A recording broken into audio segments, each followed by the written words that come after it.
Good morning, everyone. We are at the gym. Going to do, I think, a chest day today. I was really sick last week. Took it really easy working out. Didn't really like that too much. I was on a really good rhythm, but some stuff at work really got crazy. Last week, I was losing a lot of sleep because of work, and it was just a very challenging week on a stress level. So, kind of got a little sick. We got a little head cold going on. You can probably hear that in the past couple of videos coming out. But I'm enjoying the next couple days with the 3-day weekend. Should be quite relaxing. I'm going to take advantage of that, but I'm also going to take advantage of sleep and getting to the gym. So today we're going to hit the chest, get the chest workout. But in my last video, I mentioned I wanted to start to maybe give you guys some insight into my journey with weight loss, because it didn't start early in my life, and it also was rough to start. So when I was in my mid-20s, over a decade ago, I was over 500 pounds, and I was I owned an apartment, or I had an apartment, and my apartment was 3 levels. The downstairs was my home office. The upstairs, the top floor was my bedroom, and the middle floor was my living quarters and kitchen. And my life consisted of doing as few stairs as possible, because at that weight, over 500 pounds, going up the stairs, either set of stairs, was absolutely exhausting and painful for me. So what I would do is, in the mornings, when I got up to get ready to go to work, which again, I worked from my house, I would literally take like a box, and I would put sodas in it, I would put energy drinks in it, I would put snacks in it, I would put whatever I wanted in it, and I would just take the box and take it downstairs with me. And I had a restroom down there, so I didn't have to come upstairs for the restroom. I had a fridge down there, so I had things like cold cuts and stuff like that. You know, I had bread. Like, it literally looked like a small grocery store in my office all the time.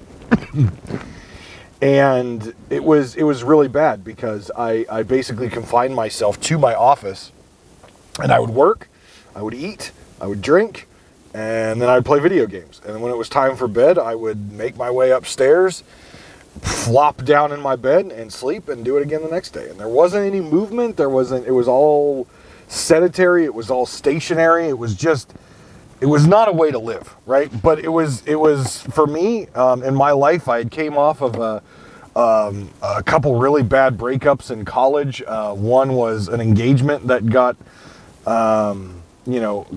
basically canceled. And then another relationship ended. And now I was in the real world on my own.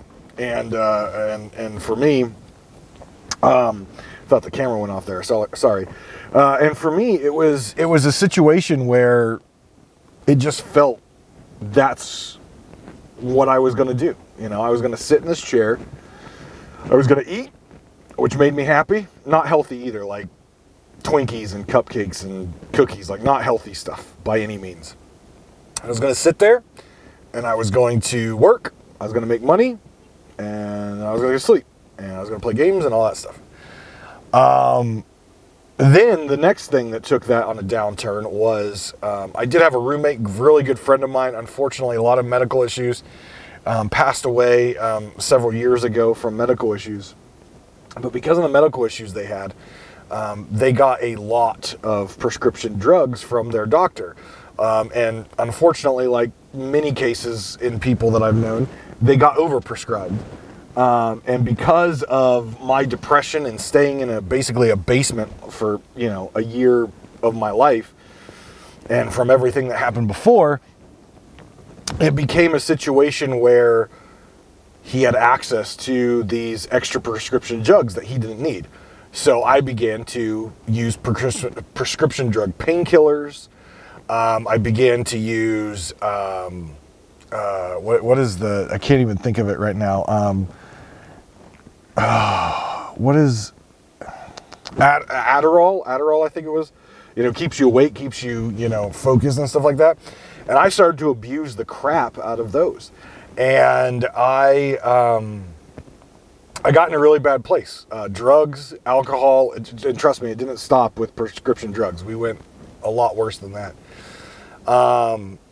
Because it made me feel good, right? It was a temporary relief for my pain. And at the time, I didn't care. I honestly didn't care. And that's how the journey began, was that deep, dark, low spot. And no, not everyone's situation is the same, but everyone hits that point where you're deep, you're deep and dark in whatever it is. And that's where my story began, was the lowest point of my life, well over 500 pounds, unable to even navigate my home because it was too painful and too exhausting. So I just became more lazy, where I basically didn't leave my chair, and I self-medicated with someone else's medication, and I drank a lot of alcohol, and that was my life for a good several years.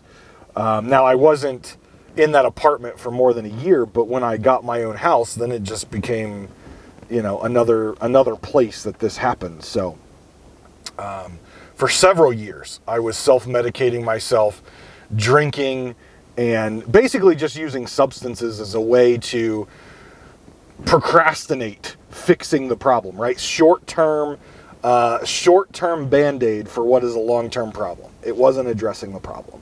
So that's where my journey began. I'd like to know how you guys are doing. Leave me a message in the comments. If you finally kick-started yourself at some point in your life, you know, what triggered you guys to kickstart? You know, what was your low point? You don't have to get too descriptive. You know, I'm sharing a lot, but you don't have to get too descriptive. But tell me what it was in your life that where was that point when you said enough is enough? And in the next video, I'll tell you where I went from there, and how I kickstarted myself going to the next level and actually starting to get my life fixed. So guys, take care of yourselves and each other. I'll see you tomorrow on Dav's Daily.